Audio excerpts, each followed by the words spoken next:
నమస్కారం.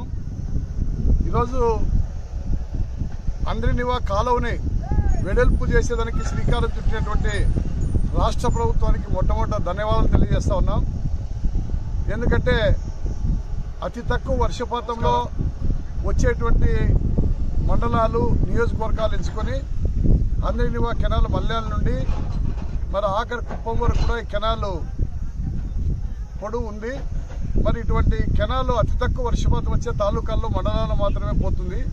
అలాంటి కాలువ కేవలం గతంలో 1800 క్యూసెక్కులు అక్కడ వదిలితే జీడిపల్లికి వచ్చేసరికి కేవలం 1200 క్యూసెక్కులు మాత్రమే జీడిపల్లికి వచ్చేటి. కానీ ప్రస్తుతం ఈ కాలువ వెడల్పు చేయడం సామర్థ్యాన్ని 12 పంపులు ఆడితే 12 పంపుల్లో వచ్చేటువంటి నీటిని పట్టేదానికోసం అవసరమైనటువంటి కాలువ విస్తరణ పనులు అంటే సుమారు 3800 క్యూసెక్కుల నీరు వచ్చే విధంగా ప్రభుత్వం డిజైన్ చేసి కాలువ పనులు వెడల్పు చేసేదానికి శ్రీకారం చుట్టింది. అందుకోసం దీనికి మొట్టమొదటిగా గత ప్రభుత్వం ఆ పని చేయలేదు, ప్రస్తుత ప్రభుత్వం ఈ పని చేసింది. కాబట్టి ప్రభుత్వానికి ముఖ్యంగా ధన్యవాదాలు తెలియజేస్తున్నాము. అంతేకాకుండా ఈ ప్రభుత్వానికి మరొక సూచన సలహా ఇస్తున్నాము. ఈ యొక్క అతి తక్కువ వర్షపాతం వచ్చేటువంటి తాలూకాల్లోన మండలాల్లోన కేవలం 3800 క్యూసెక్కులు మల్యాల దగ్గర వస్తే అది జీడిపల్లికి చేరేసరికి కర్నూలులో నీటి వాడకంపై, అనంతపురం జిల్లాలో ఉరవకొండ గుంటకల్ నీటి వాడకంపై, దాని తర్వాత జీడిపల్లికి చేరేసరికి కేవలం 3000 క్యూసెక్కులు మాత్రమే వస్తుంది.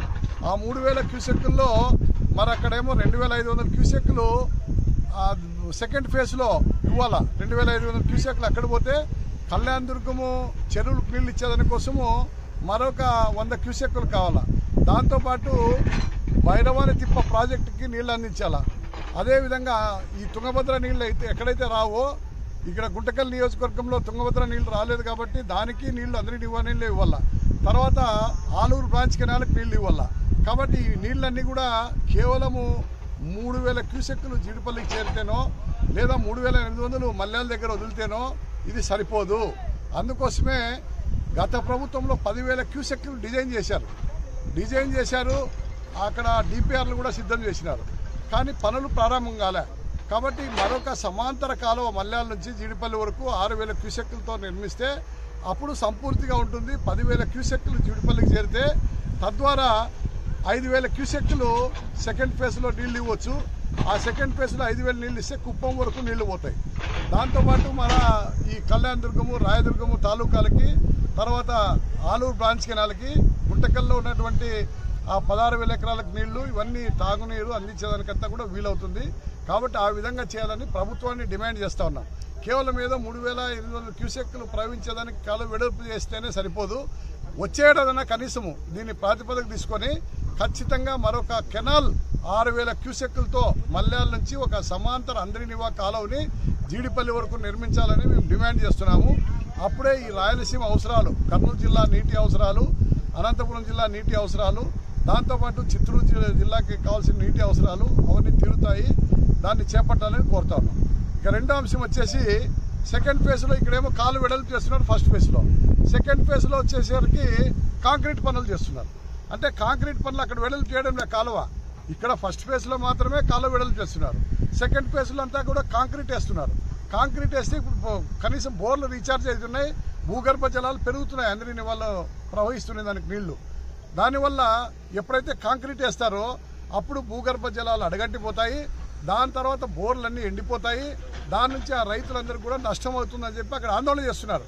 దానికనే ఫస్ట్ ఫేజ్లో పనులు ప్రారంభించిన సెకండ్ ఫేజ్లో 600 కోట్లు అక్కడ, ఇక్కడేమో 300 కోట్లు, వెడల్పు చేసే దగ్గర 300 కోట్లు, అక్కడేమో కాంక్రీట్ వేసేదానికి 600 కోట్లు. అయినా పనులు ప్రారంభం కాలే. ఎందుకు కాలేదంటే అక్కడ రైతులు అడ్డుకుంటా ఉన్నారు, రైతు సంఘాలు వ్యతిరేకిస్తూ ఉన్నాయి, మేము కూడా రాజకీయ పార్టీలు వ్యతిరేకిస్తూ ఉన్నాం. అందుకోసమనే కాంక్రీట్ పనులు ఇంతవరకు స్టార్ట్ కాలే. కాబట్టి ఆ పనిని విరమించుకోవాలని కోరుతా ఉన్నాం. అక్కడ కూడా కాలువ వెడల్పు చేయండి. 5,000 క్యూసెక్కులు వచ్చే సామర్థ్యం వచ్చే విధంగా సెకండ్ ఫేజ్లో కూడా మీరు కాలువను వెడల్పు చేయండి. చేస్తే దాని ద్వారా ఉపయోగం ఉంటుంది. కానీ అప్పుడు కుప్పం వరకు నీళ్లు పోతాయి. తర్వాత ఇంకా మూడో అంశం వచ్చేసి ఆయకట్టుకు నీళ్లు. కృష్ణా జలాల నుంచి ఆయకట్టుకు నీళ్ళు ఇవ్వాలి కదా. ఏమిస్తున్నారు మీరు ఆయకట్టుకి? ఇక్కడ 98,000 ఎకరాలకి కర్నూలు జిల్లాలో ఆయకట్టుకు నీళ్లు పెట్టినారు. గుంటకల్ నియోజకవర్గంలో ఏ ఒక్క ఎకరాకు నీళ్లు పెట్టలే.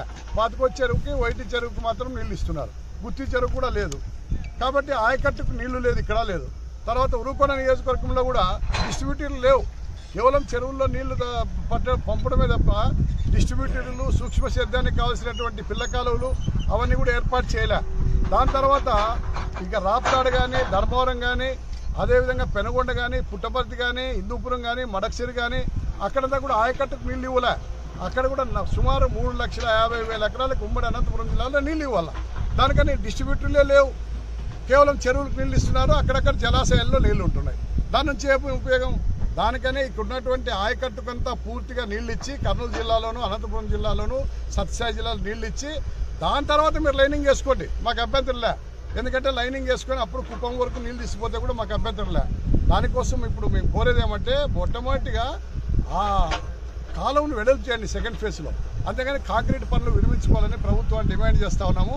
కానీ వచ్చే ఏడాది కనీసం ఖచ్చితంగా దీని కాలువని మరొక సమాంతర కాలువ మల్యాల నుంచి జీడిపల్లి వరకు అంద్రీనివా కెనాల్ని 6,000 క్యూసెక్కులతో నిర్మాణం చేసేదానికి ప్రభుత్వం పూనుకోవాలని చెప్పనని డిమాండ్ చేస్తూ ఉన్నాము.